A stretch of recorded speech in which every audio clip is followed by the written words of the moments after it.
There's a moment often between breaths when life feels paused, like a song stuck on the same bar, even though the melody is still there, waiting. The body isn't broken, but it's braced. The mind isn't empty, but it's crowded by echoes that won't move on. What if the feeling of being stuck isn't a failure of will, but a pattern of protection that outlived its purpose? Lodged in places the tongue can't name, but the ribs can feel. The challenge isn't a lack of effort. It's the habit of holding jaw setting, breath thinning, shoulders guarding, as if there's a storm even on a clear day. This is the quiet architecture of tension, small, automatic, and convincing enough to pass for normal. The good news is that patterns are teachable and bodies are responsive when safety, not force, leads the way. What stuck really feels like? Stuckness has a shape, a shallow inhale meeting, a hurried exhale, a throat that seems to edit thoughts before they become sound, a solar plexus that tightens like a fist closing around an unnamed worry.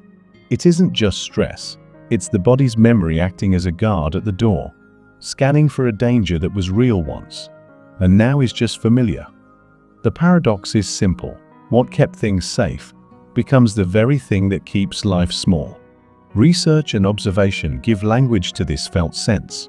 Shifts in autonomic tone, narrow breathing, and dampen expression, while the connective tissue web, the fascia, adapts to the story it's told, becoming stiffer, stickier, less curious about movement. So the body speaks in gestures, a sigh, a yawn, a shoulder's slow drop, a diaphragm's reluctant release. When these gestures are noticed and welcomed, they become a trail back to ease. Where protection hides in plain sight, sometimes the guard stands at the throat, trimming the voice before it's ready to be heard. Sometimes it watches the breath from the diaphragm, turning deep breathing into a careful sip. Sometimes it sits at the jaw, asking the teeth to carry a load meant for the heart. The body organizes around these posts. Posture leans, ribs narrow.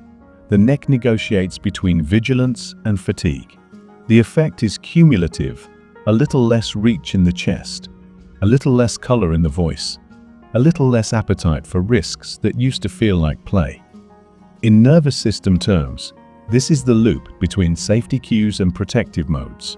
Social openness and calm are tuned by how safe things feel, while readiness can stay a step too close to the accelerator.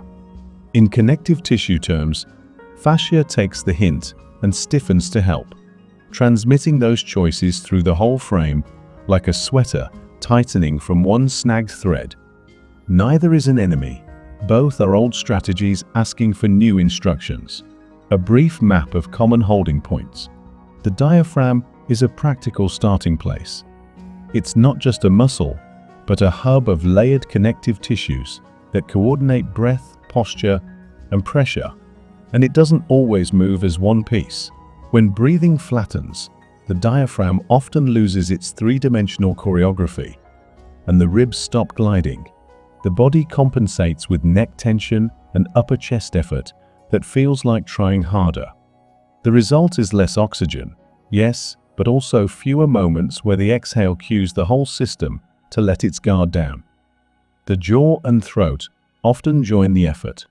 The jaw tightens to stabilize what the ribs won't, and the throat narrows the breath to match an inner speed limit. Over time, that narrowness can shape thoughts and decisions, tilting choices towards safety over possibility. Again, not wrong, just expensive. The body is paying in range of motion and ease, what the mind is saving in certainty. Why gentleness works when force doesn't. Nervous systems borrow confidence from context. A softer exhale, a slower tempo, a predictable rhythm broadcast the message. It's okay to open a little. Tissues listen, especially fascia, which is richly innervated and mechanically sensitive. Press too hard or too fast, and it answers with more guarding, not less. Go light, and the web considers new options. That's why small, repeatable inputs, a long exhale, a tiny rib glide, a warm hand over the sternum, can change the score faster than heroic stretching ever could. This isn't mysticism for its own sake. It's mechanics meeting perception. A body that recognizes safety in breath and touch makes different decisions at every level, from how the eyes scan a room to how the voice carries a sentence. The mind calls it courage. The tissues call it permission. What keeps the old loops alive? Old loops feed on three things: speed, silence, and certainty. Speed makes subtle signals unreadable. Silence turns discomfort into a private storm with no translation. Certainty insists that the past is a perfect map of what comes next. So the jaw clenches against the unknown. Shoulders volunteer as armor. The breath trims itself to match a smaller horizon. The counterloop favors slowness, naming, and curiosity. Slowness lets sensation show up without urgency. Naming turns nameless pressure into an observed pattern. Curiosity lets the body propose tiny experiments without having to promise a miracle. It's not about fixing. It's about listening long enough that the body doesn't have to shout. 3 practical practices to restore flow. Practice 1. 3-dimensional breath mapping. Sit or lie down with one hand over the lower ribs and the other over the upper chest. Breathe slowly into the belly, then the sides of the ribs, then the upper chest, as if filling a container from bottom to top, and release the exhale twice as long as the inhale. Keep the shoulders quiet and let the ribs move like sliding doors, rather than a lifted shrug, allowing the diaphragm's layered tissues to re-coordinate their timing. 5 minutes is enough to remind the nervous system what a complete cycle feels like, and longer exhales cue a gentle shift toward calm engagement rather than high alert. Practice 2. Jaw and tongue unthreading. Rest the tip of the tongue gently on the roof of the mouth, just behind the front teeth. Soften the lips and let the jaw hang with a tiny gap. Hum lightly on a comfortable note for a minute, letting the vibration travel into the cheeks and ear area. The hum nudges the pathways that ease the clamp reflex, while the tongue position gives the throat space to widen without forcing it open. End with 2 slow yawns and a wide, unhurried exhale to seal the change. Practice 3. Sternum warming and rib glide. Place a warm hand over the center of the chest and trace small circles for 30 seconds. Then, with elbows resting on a table or knees, slide the rib cage slightly side to side, without turning the shoulders, like a quiet sway. The warmth and gentle movement encourage the connective tissue layers around the sternum and ribs to glide again, which reduces the neck's workload and makes the next breath arrive with less effort. Finish by speaking one simple sentence in a calm voice, any sentence, so the throat and chest pair movement with expression. Why small daily rituals beat big breakthroughs? Change loves rhythm more than drama. One quiet ritual most days edits the blueprint faster than a single intense session once a month. The body treats consistency as truth. It answers with more range because it trusts what's coming next. Over time, breath depth becomes the default. The jaw forgets its job as a clamp, and the shoulders retire from guard duty without fanfare.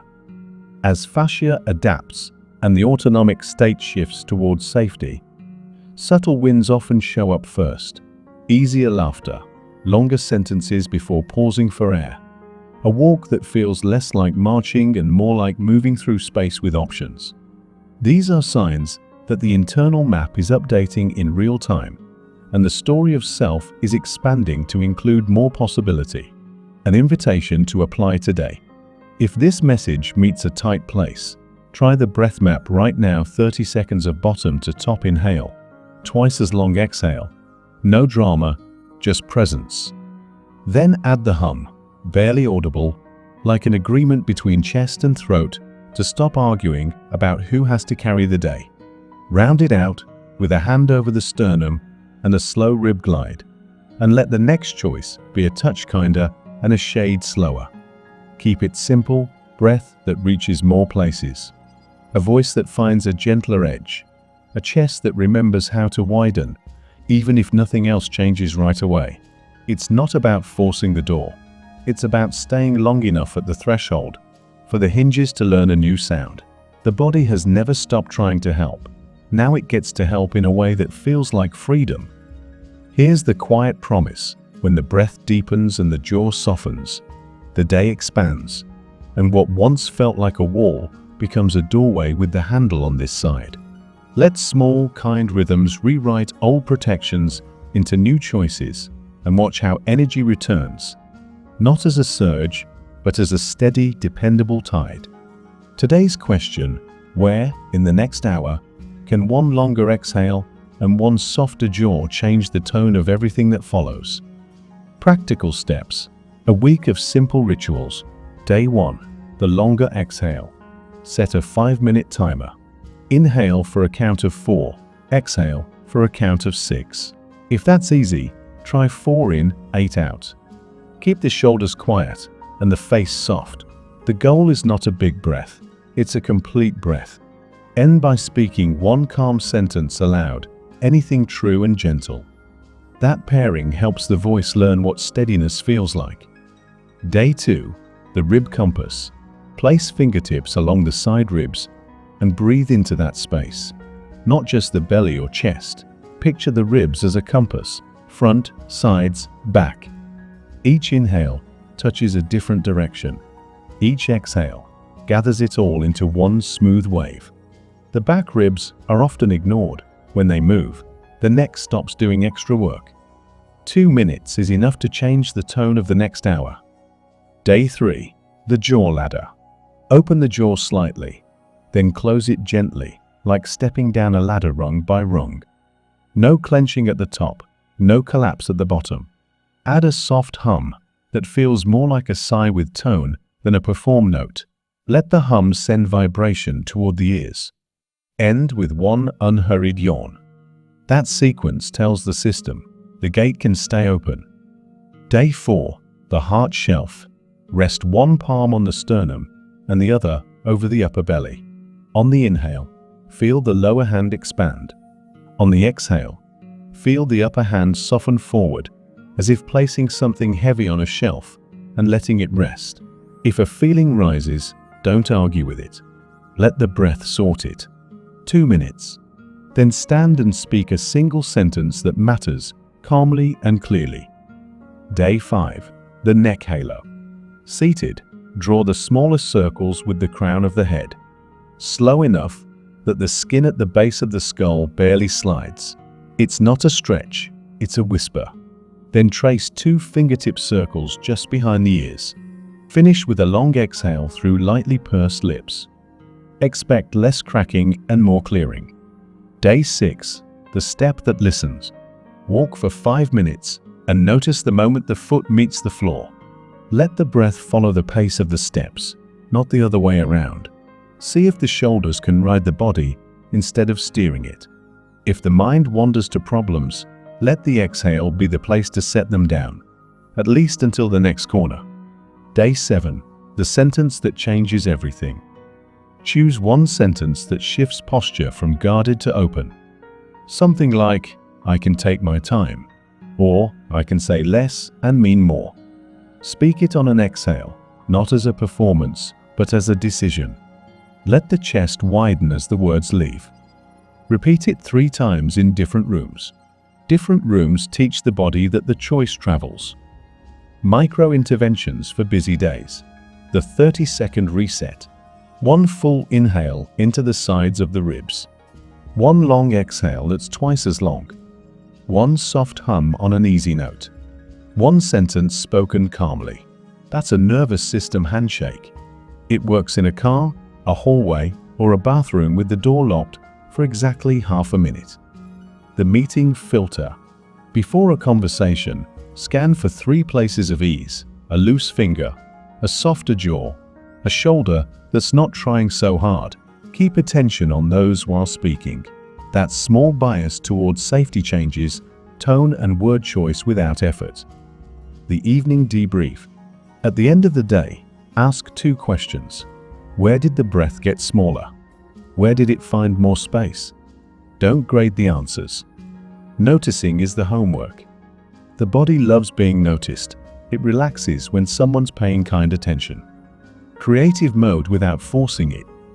When the system stops treating life as a constant emergency, creativity doesn't arrive like fireworks. It arrives like a quiet room with a lamp turned on. Thoughts have more room to move. The voice gets color back. Curiosity returns, not as a performance, but as an honest appetite. This is the hidden economy of ease. Less energy spent on guarding, more available for making, relating, deciding. There's a paradox worth holding: structure-free spontaneity. A simple ritual, repeated daily, creates the stability that allows surprise to show up without knocking everything over. The breath is the structure. The choices are the surprise. Keep the rituals light and consistent, and let the rest of the change sneak up on you. Common detours and how to steer back. Detour, trying to feel profound every time. Steer back, aim for clear and steady, not intense. Deep change hides in ordinary sensations. Detour, forcing big breaths and leaving dizzy. Steer back, make the inhale soft and the exhale longer. If the room tilts, slow down and do less. Detour, treating discomfort as failure. Steer back, discomfort is just the body practicing a new language. Translate, don't punish. Detour, skipping practice on hard days. Steer back, hard days count double. Do half the time with twice the kindness. A story seed to carry. Picture a door that never opened because the handle felt too cold. One day, not braver but gentler, a hand rests there long enough to warm the metal. It turns without a sound. On the other side, nothing dramatic, just a room that already belonged to you. This is how softness works. It doesn't win an argument, it ends it. A short sequence to close the loop. Sit or stand as you are. One slow inhale into the bottom of the ribs. One longer exhale through the mouth, like fogging a mirror. A soft hum. A sentence spoken quietly. I can move at the speed of trust. Let the shoulders drop as the words end. That's it. Simple, on purpose. Encouraging call to apply the lesson. Keep the practices close and the expectations light. Breathe into more directions than usual. Use the voice as a tuning fork, not a weapon. Let the chest be a window, not a wall. If the day gets loud, answer with rhythm, not force. Small acts, repeated, become identity. Identity becomes environment. Environment becomes life. Closing message and reflective question. Here's the quiet gift. The more the body feels safe, the more the day says yes back. Not because the world changed overnight, but because a steadier presence changes the shape of every moment it touches. The next step is small and immediate. What gentle ritual can begin in the next 5 minutes that future days will thank you for?